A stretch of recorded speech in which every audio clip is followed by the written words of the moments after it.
Village Média sur Europe 1, le journal du village. Et on reste dans le sujet avec le son du jour. Et vous êtes sans doute nostalgique comme beaucoup, Philippe, de la télévision des années 80. Évidemment, il y avait que quelle joie, il y avait que 4 chaînes, c'était formidable. Et vous n'êtes pas le seul, écoutez, c'était donc hier soir sur C8. On m'a fait une proposition que j'accepte. Avis de recherche va revenir. On cherchait un diffuseur jusqu'à cet après-midi. Ce soir, on en a un. C'est C8.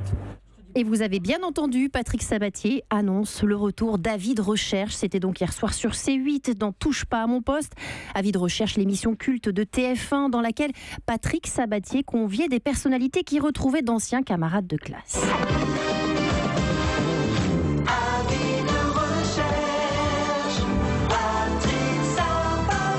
Voilà, le générique est culte également. On ne sait pas s'ils vont garder le même pour cette nouvelle version 2018. Ils devraient. L'émission avait été diffusée de 1980 à 1982, puis de 88 à 90 sur la Une. Elle fait donc son retour sur une chaîne du groupe Canal+, C8, au mois de septembre. Et comme on n'est jamais mieux servi que par soi-même, qui sera le premier invité d'Avis de recherche ? Eh bien, nul autre que Cyril Hanouna. Aucun rapport avec ce qui précède, les Jeux Paralympiques, c'est fini. Oui, près de 14 millions de Français ont regardé au moins une minute de ces Jeux Paralympiques de Pyeongchang sur France Télévisions. C'est moins que Sochi il y a 4 ans, ils étaient 17 millions, mais le décalage horaire y est sans doute pour beaucoup. Et puis sur l'offre numérique de France Télé, plus de 7 millions de vidéos ont été vues tout au long des Jeux Paralympiques. Et ça n'existait pas dans les années 80. Un documentaire sur les attentats de Paris. Un documentaire qui est actuellement en préparation. Il va s'appeler 13 novembre, Fluctuat nec mergitur, qui est la devise de Paris. Vous le savez, il tangue mais ne sombre pas. Alors qui réalise ce documentaire ? Les frères Naudet, Jules et Gédéon, les frères Naudet qui avaient déjà fait le documentaire sur le 11 septembre. Et qui produit ?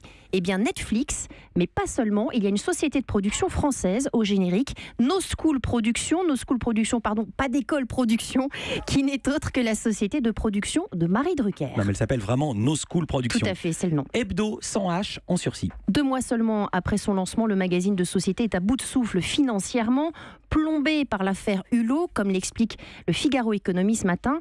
Ce numéro qui dévoilait la plainte pour viol déposée en 2005 contre l'actuel ministre de l'écologie a fait fuir les lecteurs, mais aussi les investisseurs. Hebdo, ce sont 50 salariés, dont une trentaine de journalistes. On n'a pas 6 mois, expliquait Laurent Beccaria, le cofondateur d'Hebdo, dans l'IB. Et selon nos informations, la situation est encore plus critique. Il y a vraiment urgence.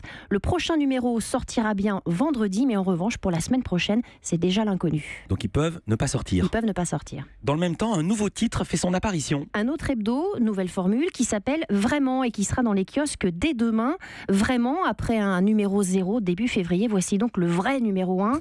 Le nouvel hebdo généraliste lancé par l'ancien journaliste de France Info, Jules Lavie, veut se démarquer avec des sujets longs et une maquette épurée qui laisse une grande place aux photos. Prix de vente 4,50 € et un objectif de 40 000 exemplaires vendus pour atteindre l'équilibre financier.